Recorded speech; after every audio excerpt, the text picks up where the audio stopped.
Commençons par ce procès du siècle. Je commence avec vous, M. Dreyfus. Est-ce qu'on a retenu des leçons de tout ça depuis? Est-ce qu'une telle chose pourrait se reproduire? Un tel cirque, j'ai envie de dire, pourrait se reproduire en cours? Enfin, c'était la réalisation de tous les mots qu'on prévoyait pour le procès télévisé à cause du fait qu'il y avait un juge qui n'exerçait pas le contrôle qu'il fallait du procès et qui laissait tout faire.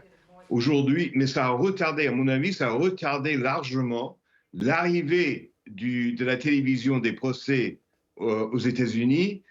Et maintenant, c'est même pas universel. On l'a pas encore fédéral, par exemple. On l'a dans certains États, dans la Géorgie qu'on voit avec le procès Trump, mais on l'a pas à New York où Trump va débuter lundi prochain. Donc, c'était un phénomène et c'était, je dirais, mais c'est votre métier, c'était le début de la télé-réalité.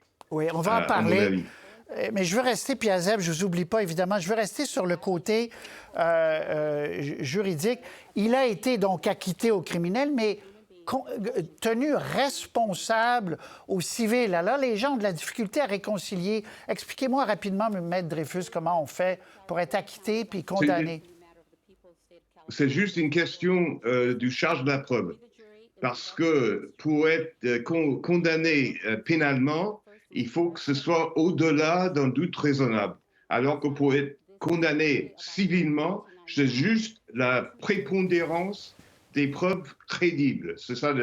Donc c'est 50% et un petit peu. Bon. Donc il est tout à fait possible d'être condamné, d'être innocenté pénalement et d'être tenu responsable au civil, ce qui était passé, ça s'est passé en l'occurrence, mais même qu'il a été condamné à quelques 33 millions de dollars, il a réglé qu'une toute petite partie. Il n'a jamais payé.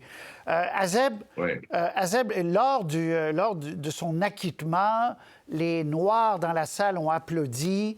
Ça a marqué aussi, Azeb, aux États-Unis, un clivage, un autre, entre les Noirs et les Blancs.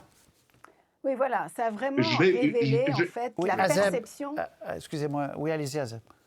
Oui, ça a vraiment révélé l'Amérique de 1995. Rappelez-vous, c'était 3 années après l'affaire Rodney King, ce jeune Afro-Américain qui avait été roué de coups par des policiers blancs. 3 d'entre eux avaient été acquitté, si vous voulez.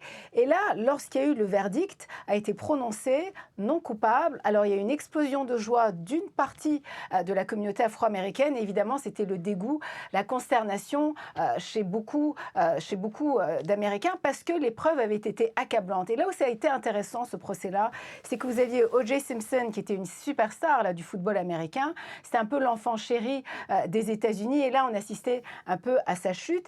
Et cet homme-là était célèbre, donc avait beaucoup d'argent, était défendu par un avocat afro-américain. Donc, pour une grande partie de la communauté afro-américaine, c'était un peu une douce revanche là, de ce système, qu'enfin, un des nôtres a pu se défendre parce qu'il en avait les moyens. En plus, c'était un avocat afro-américain. Et durant le procès, là où la défense a fait fort, si vous voulez, c'est que malgré les preuves accablantes, là, il y avait du sang, il y avait des preuves d'ADN qui remontaient jusqu'à O.J. Simpson, c'est qu'ils ont remis en question le témoignage du policier David Furman, parce qu'ils ont dit, écoutez, lui, il a un passé raciste, on se souvient de la police de Los Angeles, et c'est là vraiment qu'il y a eu un doute raisonnable. Mais ça a vraiment montré une Amérique divisée, et que la façon dont la communauté noire perçoit le système judiciaire, et la façon dont la communauté blanche le perçoit était complètement différente, finalement. Monsieur Maître Dreyfus, l'histoire du gant, est-ce que c'est une des plus grandes erreurs de la couronne dans l'histoire mondiale des procès criminels? La couronne a dit, essayez-le, le gant. Ils n'auraient pas dû, là.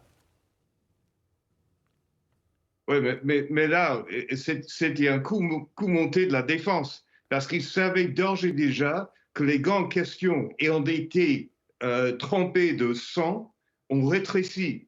Donc, ils savaient, avant de lui demander de les mettre, que ça n'irait pas. Alors, plus tard, on lui a présenté des gants nouveaux, il les a mis de la même taille, et c'est passé parfaitement. Donc, c'était une grave erreur, parce que c'était c'était la couronne, comme vous dites, l'État pour nous, qui lui a demandé de les mettre alors que la défense savait que ça n'irait pas.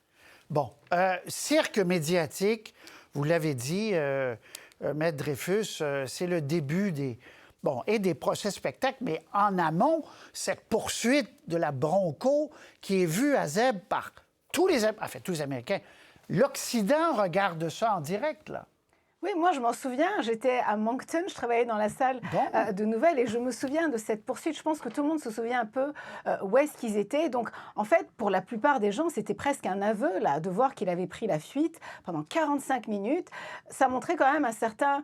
c'était un signe de culpabilité, si vous voulez. Bon, ensuite, il a été évidemment arrêté. Le procès a duré 8 mois. Ce qui est assez intéressant dans cette histoire, Patrice, c'est que les délibérations du jury n'ont duré que 3 heures, alors que le procès a duré 8 mois. Il y a une journaliste justement qui avait assisté à ce procès qui disait qu'en fait le verdict du jury était émotif. C'était un jury majoritairement noir et c'était plus qu'émotif, si vous voulez. On ne voulait pas condamner O.J. Simpson, qui était un peu un exemple de réussite là, pour la communauté afro-américaine. Mais on se souviendra tous de cette poursuite. Là, on a vu à la télévision et c'était quand même assez long, 45 minutes. Monsieur Dreyfus, est-ce qu'encore aujourd'hui, quand vous repensez à ça, au verdict, vous êtes étonné, enfin pas étonné, mais vous dites quelle histoire quand même, rapidement? Mais moi, de toute façon, je l'ai vécu en personne au lobby de mon grand immeuble où j'avais mon cabinet.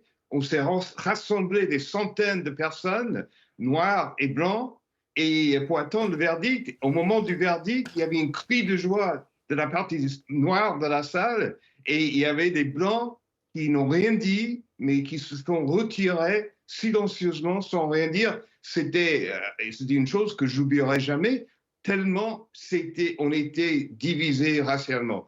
Mais je constate que dans les sondages plus récents, on constate que la majorité noire trouve maintenant que probablement Simpson était coupable. Donc l'opinion de la communauté noire a basculé. Merci à vous deux. Très intéressant. Toujours un plaisir. Merci. Bonne fin de soirée. Bonne nuit, M. Dreyfus. Au revoir. Merci beaucoup.